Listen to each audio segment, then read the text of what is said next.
लोग अच्छे हैं बहुत, दिल में उतर जाते हैं। एक बुराई है तो बस ये है कि मर जाते हैं।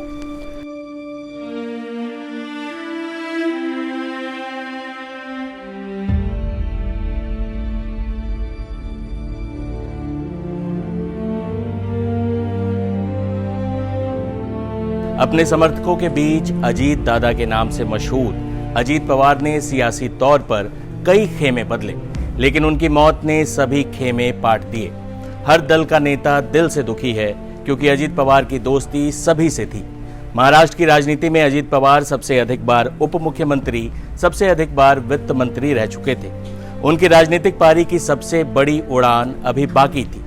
अजीत पवार ने भले ही परिवार से अलग होकर पार्टी के भी 2 टुकड़े कर दिए हों, लेकिन उनकी मौत के बाद बहन सुप्रिया सुले की ये रोती बिलखती तस्वीर बताती है कि राजनीतिक मतभेद अपनी जगह हैं और पारिवारिक रिश्ते अपनी जगह।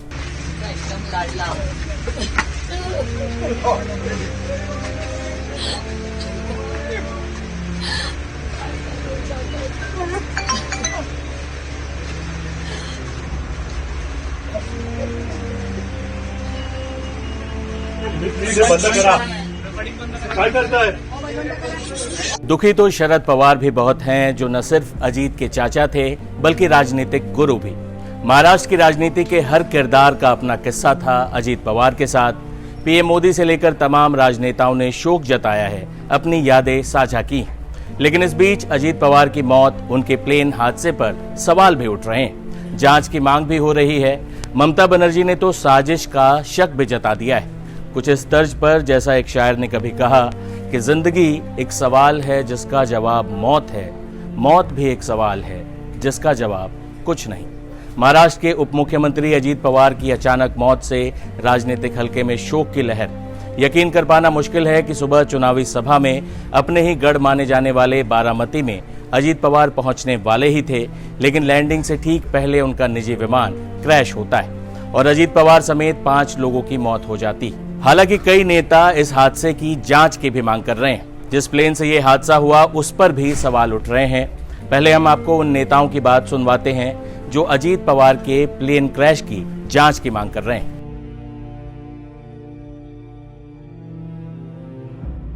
पश्चिम बंगाल की मुख्यमंत्री ममता बनर्जी ने क्या कहा, सुनिए। यहाँ लोगों की सुरक्षा का कोई नामो निशान नहीं है। विपक्षी पार्टियों का क्या हाल होगा पता नहीं, लेकिन वह सरकार के साथ थे। मुझे पता चला है कि वह शरद पवार के साथ फिर से गठबंधन करने की योजना बना रहे थे।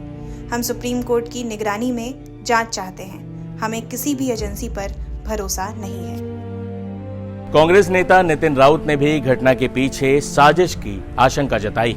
उन्होंने इस हादसे के गहन जांच की मांग की। नितिन राउत ने क्या कहा, ये भी हम आपको दिखाते हैं। ये अजीत पवार का विमान हादसा नहीं है। ये अजीत पवार को मारने की साजिश हो सकती है।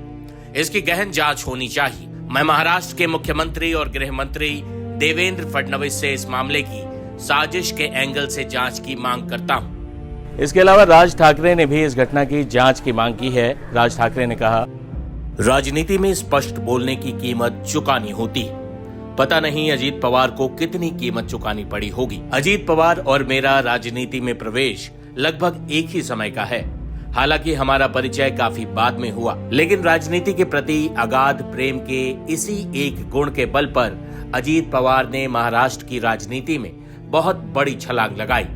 भले ही अजीत पवार साहब के मार्गदर्शन में तैयार हुए नेता हैं, लेकिन बाद में उन्होंने अपनी एक स्वतंत्र पहचान बनाई और इस पहचान को महाराष्ट्र के कोने कोने में स्थापित किया।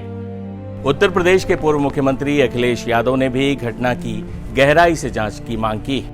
स्वाभाविक है, वो महाराष्ट्र के बड़े नेता रहे हैं, डिप्टी सीएम रहे हैं। ऐसे में ऐसी घटना हो जाए, किसी वीआईपी के साथ ऐसी घटना हो, लिहाजा निष्पक्ष जांच होनी चाहिए।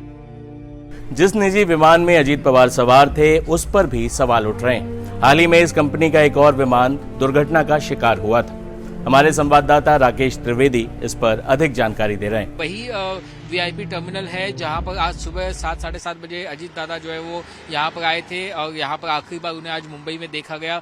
यहीं से जो है उन्होंने वो अपना जो प्राइवेट जेट है उसके लिए तकरीबन 8:10 पर उड़ान भरी और जब उन्होंने ये उड़ान भरी तब एयरक्राफ्ट में 5 लोग शामिल थे, जैसे कि हम लगातार अपनी रिपोर्ट्स में बता गए। 5 में अजीत दादा के साथ उनका एक सिक्योरिटी गार्ड जो कि 2009 बैच के मुंबई पुलिस के एक कांस्टेबल थे, विदीप जाधव, वो उसमें थे और एयरक्राफ्ट की तरफ से 3 लोग उसमें थे, जिसमें कि एक फ्लाइट अटेंडेंट जो है पिंकी माली वो उसमें थी और 2 पायलट थे, जिसमें से मुख्य पायलट जो है वो सुमित कपूर और उनके साथ में फर्स्ट ऑफिसर जो है वो संभावना पाठक जो है वो उसमें थी। इस तरीके से 8:10 पर ये उड़ान भरी। जो पाथवे जो सामने आया है फ्लाइट रडार से, उसकी जो ट्रैकिंग रडार उससे ये पता चल रहा है कि इस एयरक्राफ्ट ने 8:30 पौने 9 के आसपास जो है बारामती एयरपोर्ट पर जो है पहली बार लैंडिंग की कोशिश की। वो लैंडिंग पायलट को जो है वो सेफ नहीं लगी, जिसके बाद उन्होंने फिर से वहां से वो लैंडिंग को अबॉर्ट किया। उसके बाद में सेकंड टाइम जो इन्होंने लैंडिंग के लिए अप्रोच किया और जब वो सेकंड अप्रोच ले गए थे उसी वक्त जो है ये हादसा हुआ। ऐसे में एक्सपर्ट्स का कहना है कि आप फर्स्ट लैंडिंग तब आप अबॉर्ट करते हैं जब आपको विजिबिलिटी साफ नहीं होती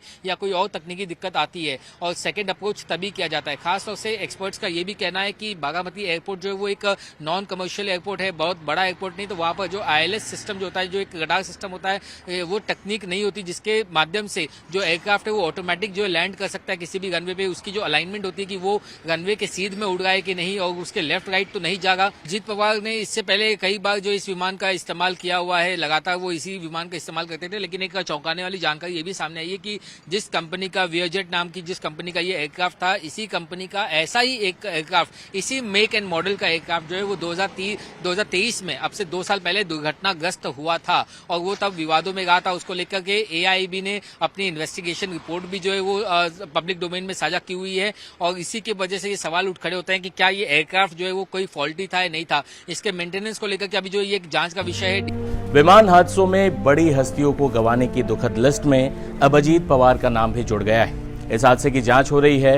हादसे की असली वजह तो जांच पूरी होने के बाद ही पता चल पाएगी, लेकिन विपक्ष के कुछ नेताओं ने इस हादसे पर साजिश का शक जताकर नया राजनीतिक शिगुफा छेड़ दिया है। इस खबर पर अगली अपडेट के साथ हम जल्द होंगे हाजिर। तब तक आप देश दुनिया की तमाम खबरों के लिए बने रहें टाइम्स नाउ नवभारत डिजिटल के साथ। शुक्रिया।